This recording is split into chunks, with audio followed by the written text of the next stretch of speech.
Assalamualaikum warahmatullahi wabarakatuh. Alhamdulillahilladzi anzala Nabi Muhammadan sallallahu alaihi wasallam wa ja'ala al-Islam alladzi tardahu wa asyhadu an la ilaha illallah wahdahu la syarika lah wa asyhadu anna Muhammadan abduhu wa rasuluhu la nabiyya ba'dah basyira wan nadhira. Allahumma salli wa sallim ala sayyidina wa maulana Muhammad. Allahumma salli wa sallim wa barik alaihi. Wa qala Allah ta'ala fi kitabil karim, a'udzu billahi minasyaitonir rajim, fi qulubihim maradun fazadahumullahu marada walahum adabun alim bima kanu yaktibun. Wa qala aidan, innal ladzina qalu rabbuna Allah summa istaqamu tatanazzalu alaihimul malaikatu alla takhafu wa la tahzanu wa absiru bil jannati allati kuntum tu'adun. Sadaqallahul adzim, sadaqallahul karim. Pertama dan utama, mari sama-sama kita menaikkan level ketakwaan kita kepada Allah dengan kesungguhan, keyakinan dan juga kebaikan sesama kita insyaallah, dan semoga Allah satukan kita bersama orang-orang yang Allah siapkan surganya seperti firman Allah, ya ayyuhan nafsul mutmainnah irji ila rabbiki radiyatal mardiyah fadkhuli fi ibadi wadkhuli jannati. Allah siapkan surga buat orang-orang yang dalam keadaan mutmainnah, hatinya yang tenang, hatinya yang ridho, hatinya ikhlas. Dan Allah siapkan kelompok-kelompok mukhlasin, orang-orang yang ikhlas. Fa insyaallah kita termasuk kelompok di dalamnya di sana. Amin Allahumma amin. Salawat dan salam mari senantiasa kita aturkan kepada baginda Rasulullah sallallahu alaihi wasallam. Allahumma shalli wa sallim wa barik alaihi, yang telah menjadi suri teladan yang terbaik buat kehidupan kita, dan insyaallah kita menjadi umat yang terbaik di era sekarang dan yang akan datang, dan berhasil mendidik anak-anak kita menjadi generasi yang terbaik seperti harapan umat Islam tentu saja. Amin Allahumma amin. Kesempatan yang baik ini mari sama-sama kita juga saling mendoakan. Pertama, saya mendoakan jamaah semua, wa ja'alnakum wa iyyakum minasyakirin wal mukhlasin. Allah menjadikan hati kita semua hati yang penuh ikhlas dan rasa syukur yang sangat tinggi, karena insya Allah orang yang penuh syukur akan produktif, orang yang penuh syukur akan kreatif, orang yang penuh syukur akan inovatif, orang yang penuh syukur akan kolaboratif. Tapi orang yang kufur biasanya akan egois, akan memperkaya diri sendiri dan tidak memikirkan orang lain. Yang kedua, saya juga mendoakan warhamna bi rahmatikal azim. Allah mengisi kehidupan kita dengan rahmat yang sangat besar. Masalahnya besar, masalahnya banyak, beban hidupnya banyak, tapi Allah ngasih solusi dari yang tak terduga. Rasulullah SAW juga menyampaikan dalam salah satu hadisnya bahwa aballahu ayarzuqa abdul mu'min illa min haitsu la yaktasib.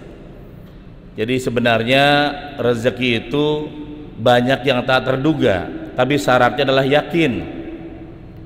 Jadi ada rezeki yang sudah kita duga, ada rezeki yang tidak terduga. Bagi teman-teman yang di ASN tentu banyak sudah terduga, sudah ketahuan berapa yang kita bawa pulang, income kita bawa pulang. Tapi banyak rezeki tak terduga yang tidak pernah kita bayangkan. Allah memberikan rezeki yang tak terduga tadi. Aballahu ayarzuqa abdul mu'min illa min haitsu la yaktasib. Allah memberikan rezeki kepada orang-orang yang yakin, rezeki yang tidak disangka-sangka.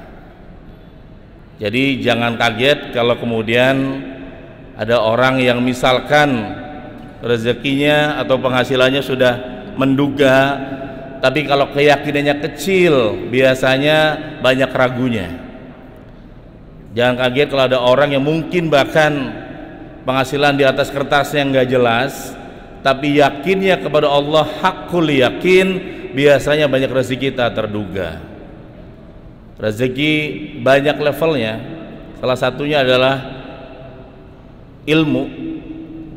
Ada orang yang sama ilmu tuh antusiasnya luar biasa, ada orang yang sama ilmu biasa-biasa aja, itu juga rezeki. Ada orang rezeki juga kesehatan. Ya, kalau teman-teman misalkan sampai sekarang masih bisa makan apa saja, itu juga rezeki. Karena banyak orang yang kelihatannya kaya, sukses, tapi makannya dilarang-larang semua.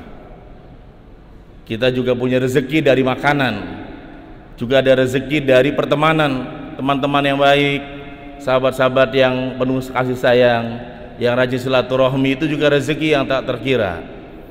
Dan juga tentu saja doa-doa yang tak terduga dari anak-anak yatim, duafa, orang-orang yang ya dizolimi, orang-orang yang sedang dalam keadaan di bawah, itu doanya juga luar biasa.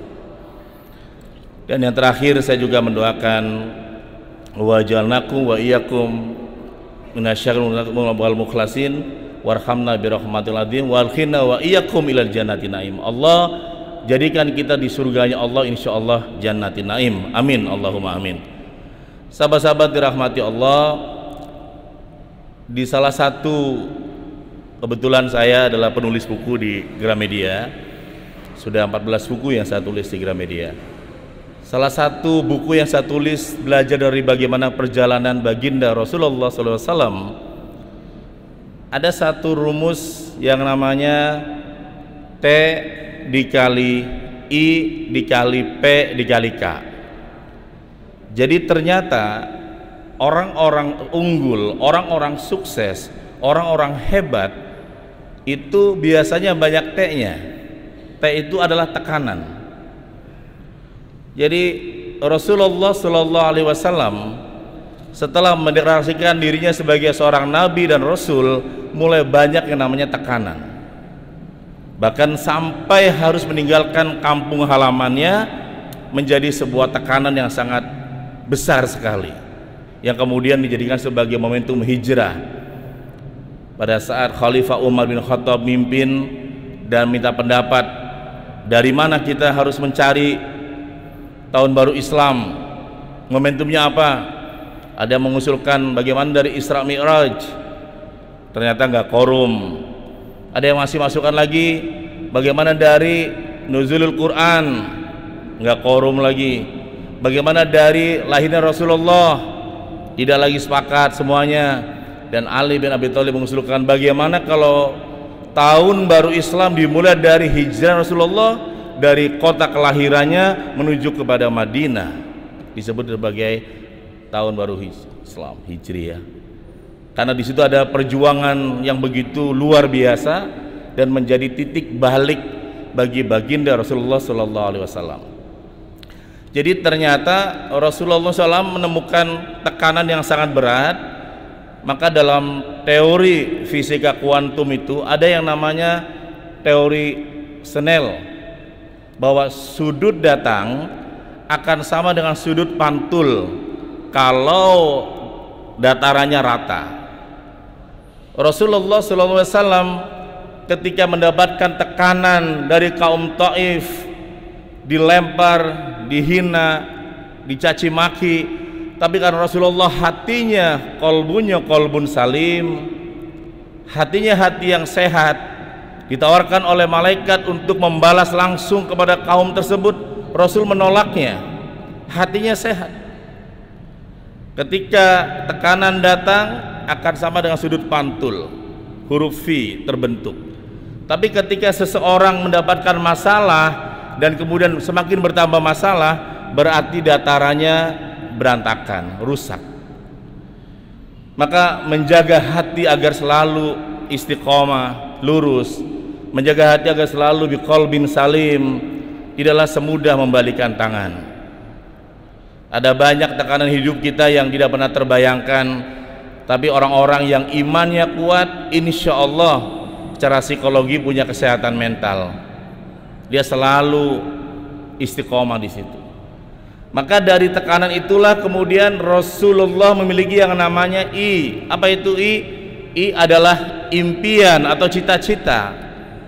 Cita-cita Rasulullah adalah bagaimana membuat kota yang paling modern, yang paling beradab, yang punya akhlak, yang disebut dengan Madinah. Jadi Madinah itu dibangun ketika Rasulullah menemukan tekanan. Maka jangan kaget kalau kemudian ada banyak pondok pesantren dibangun di antara awalnya adalah daerah yang kumuh. Kalau di Jawa Timur ada namanya Tebu Ireng. Tahu artinya Tebu Ireng? Ya, itu dulunya banyak seperti itu. Dibangunlah di sana, sekarang menjadi sebuah pondok pesantren yang paling besar di Jawa Timur, Tebu Ireng. Tadinya itu alang-alang. Tekanan di situ dijadikan impian oleh Hadratus Syekh dan keluarganya, keturunannya menjadi sebuah pesantren yang sangat dihormati sampai hari ini. Tapi kalau tekanannya biasa saja, maka impian itu nggak besar. Jadi kalau di antara kita hari ini sedang banyak tekanan yang tak terduga oleh Allah, ada menyebutnya sebagai masalah, beban hidup, ya dan sebagainya, bisa jadi melahirkan impian-impian yang baru yang insya Allah akan menjadi kabar baik di kemudian hari. Coba lihat negara maju hari ini yang rata-rata tekanannya besar. Amerika tekanannya banyak, Cina tekanannya banyak, India tekanannya banyak, ya, Korea tekanannya banyak. Dulu Jepang begitu maju, ketika nggak banyak tekanan mulai drop. Ketika Jepang kemudian ya dikalahkan oleh Amerika, mulai drop. Tapi bagaimana Korea bisa menyalip Jepang? Karena banyak tekanan. Jadi ternyata tekanan tersebut membuat kita bisa melesat. Kalau kita dalam keadaan hati yang sadar, ya, atau kalau mengambil istilahnya Imam Ghazali adalah biqalbin salim. Tapi kalau hati kita nggak sadar, biqalbin marid, maka tekanan itu hanya biasa-biasa saja. Maka kita ambil perjalanan ibrah dari baginda Rasulullah SAW. Kalau kita punya tekanan, kita kalikan impian kita. Ada yang di kampungnya misalkan entah di daerah Banten sana belum ada satupun seorang yang jadi doktor, itu menjadi tekanan. Oh, di kampung halaman saya, entah di Lebak dimanapun sana, belum ada yang sampai level doktor. Maka dia punya impian yang besar. Saya harus menjadi doktor pertama di kampung tersebut, biar jadi inspirasi buat masyarakat di kampung tersebut. Itu impian. Ada yang misalkan kampung halamannya adalah masyarakatnya keadaan terbalik, pengangguran. Dia punya impian bagaimana yang tadinya menganggur bisa punya pekerjaan, punya pemasukan harian. Itu impian. Maka kalau hari ini sahabat-sahabat dirahmati Allah, ya, termasuk ya kita semua, maka jangan sampai hanya di impian. Yang berikutnya adalah P. P-nya adalah percaya. Percaya diri dan keyakinan kita mulia kepada Allah. Kita harus percaya diri bahwa apa yang sedang kita perjuangkan insya Allah berhasil, dan juga keyakinan kita hakul yakin kepada Allah. Dan yang terakhir adalah kayaknya adalah konsisten, terus menerus tanpa putus, istiqomah, terus satu langkah dan seterusnya. Maka insya Allah kalau kita melihat banyak orang-orang yang, saya melihat banyak orang, ada yang di Padang ada seorang pengusaha sukses, punya penghasilan sehari 1,4 miliar. Waktu saya tanya bagaimana Bapak bisa sukses, ternyata kata dia, waktu dia masih kelas 5 SD, ibunya bahkan nggak punya uang sama sekali, sampai harus putus sekolah, sampai akhirnya anak ini ya nggak bisa sekolah. Karena nggak bisa sekolah itulah dia bertekad bagaimana adik-adiknya semuanya sekolah walaupun dia nggak sekolah. Sekarang menjadi ketua Saudagar Minang, nggak sekolah kelas 6 SD, tapi rezekinya begitu berlimpah. Dia menemukan tekanan yang nyata gitu. Semangat hidupnya begitu luar biasa. Ada banyak ya, termasuk di kota Tangerang Selatan ada yang namanya almarhum Padarsono itu, Unpam. Terus saja bangun kampus, dikritik, ada yang macam-macam, ada yang bilang paling murah, terus saja bangun. Ternyata Allah pernah memberikan tekanan hidup yang membuat dia istiqomah.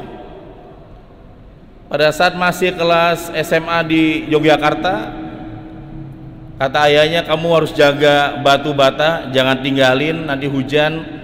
Anak muda ini malah meninggalkan batu batanya, sekolah SMK, pulang-pulang hujan lebat, hancur lebur batanya ini, dan akhirnya orang tuanya murka mengusir almarhum Padarsono, dan dia bertekad, saya ingin membangun bagaimanapun nanti anak-anak Indonesia ke depan mudah sekolahnya, nggak seperti saya dulu sampai harus memilih diusir oleh orang tua saya. Maka hati dia istiqomah, fokus, nggak peduli kanan kiri, fokus. Allah pernah menyentuh hati dia yang membuat dia tersadarkan bahwa sekolah itu sulit sampai harus diusir oleh orang tuanya. Dia bertekad, bagaimana orang-orang miskin, anak tukang beca, tukang bangunan, tukang sayur bisa kuliah. Jadilah hari ini, maka dapat Dr. Honoris Causa. Peristiwa yang istimewa itu membuat seseorang menemukan hati yang sadar. Di zaman Rasulullah juga banyak. Umar bin Khattab juga menemukan hati yang tersadarkan hanya karena mendengarkan Al-Quran oleh adik iparnya dan adiknya. Langsung dia bertekad bahwa ingin bertemu dengan Rasulullah. Adiknya melarang, tapi maksa ingin ketemu. Kalimat suara apa yang begitu istimewa, bacaan apa yang paling istimewa nggak pernah aku dengarkan, syair-syair yang nggak pernah aku dengarkan. Dan ketika ketemu Rasulullah langsung bersyahadat, dan sampai akhir hayatnya istiqomah. Ada banyak cara Allah mengubah hambanya, maka kita nggak boleh langsung suuzon. Ada yang menemukan hati yang sadarnya bahkan ketika menjelang akhir hayat, ada hidupnya buruk semua, tapi ketika mau wafat malah dia asyhadu alla ilaha illallah. Ada yang pada zaman Rasulullah dia bersyahadat, dia menjadi sahabat Rasul, tapi ketika dia wafat dalam keadaan kafir. Banyak. Pada zaman Rasulullah hidup dia masuk Islam, tapi wafatnya di dalam keadaan Islam. Ada nggak? Ada. Kapan? Ketika Rasulullah wafat, banyak orang ragu, kok Nabi wafat. Akhirnya sebagian yang ragu keluar dari Islam, bahkan dia menjadi kafir dan kemudian menjadi nabi-nabi palsu. Waktu Rasulullah hidup dia baca syahadat, tapi ketika Rasulullah wafat dia keluar, dia kecewa. Maka hari ini mari kita istiqomah terus, semoga Allah jaga lidah kita, hati kita, perbuatan kita, bukan hanya sampai hari ini, sampai di mana kita berakhir nanti, masa kontraknya wafat nanti, kita masih bersyahadat kepada Allah dan Rasulullah Sallallahu Alaihi Wasallam. Maka mari terus menjaga hati kita, insya Allah menjadi hati yang selalu bersyukur, hati yang selalu istiqomah, hati yang selalu bahagia, dan selalu mohon kepada Allah agar kita senantiasa memiliki rasa cinta kepada baginda Rasulullah SAW dan memiliki kerinduan yang sangat besar, karena insya Allah Rasul menunggu kita semua yang tidak pernah satu zaman dengan Rasulullah, tetapi kita punya kerinduan, kecintaan, membutuhkan momentum terus kepada baginda Rasulullah SAW. Semoga kita dijaga oleh Allah agar hati kita istiqomah. Amin, Allahumma amin. Dan semoga teman-teman semua juga yang sedang ada beban hidup, tekanan hidup, masih bisa melahirkan mimpi-mimpi besar barunya, dan insya Allah yakin, insya Allah istiqomah, dan insya Allah menjadi manusia-manusia beruntung. Mari kita sama-sama berdoa kepada Allah. Semoga dengan doa ini apa yang sedang ada dalam hati, apa yang ada dalam lidah, apa yang sudah kita sebutkan kepada keluarga, Allah cepatkan, Allah mudahkan, Allah pastikan menjadi nyata. Amin, Allahumma amin. Apa yang selama ini menjadi keraguan kita, Allah ganti dengan keyakinan. Apa yang menjadi kecemasan kita, Allah ganti dengan masa depan yang penting. Amin, Allahumma amin. Mari sama-sama kita baca suratul Fatihah. A'udzubillahi minasyaitonirrajim. Bismillahirrahmanirrahim. Alhamdulillahirabbil alamin arrahmanir rahim maliki yaumiddin. Iyyaka na'budu wa iyyaka nasta'in. Ihdinas siratal mustaqim. Siratal ladzina an'amta 'alaihim ghairil maghdubi 'alaihim waladdallin. Allahumma salli ala sayyidina Muhammad. Allahumma salli wa sallim wa barik alaih. Allahumma inna nas'aluka al-huda wat-tuqa wal-afiyata wal-ghina. Allahumma inna na'udzubika min ilmi la yanfa'u wa min aini la tadma'u wa min qalbi la yakhsha'u. Allahumma surna bisidrikal jamil. Allahumma surna bisidrikal jamil. Allahumma surna bisidrikal jamil. Allahumma arzuqna fahman nabiyyin wa khifdal mursalin wa ilhamal malaikatil muqarrabin birahmatika ya arhamar rahimin. Allahumma rabbana atina fid dunya hasanah wa fil akhirati hasanah wa qina adzabannar wa qina adzabannar wa qina adzabannar wa nakhtimul Fatihah. A'udzubillahi minasyaitonir rajim. Bismillahirrahmanirrahim. Alhamdulillahirabbil alamin arrahmanir rahim maliki yaumiddin. Iyyaka na'budu wa iyyaka nasta'in. Ihdinas siratal mustaqim. Siratal ladzina an'amta 'alaihim ghairil maghdubi 'alaihim waladdallin.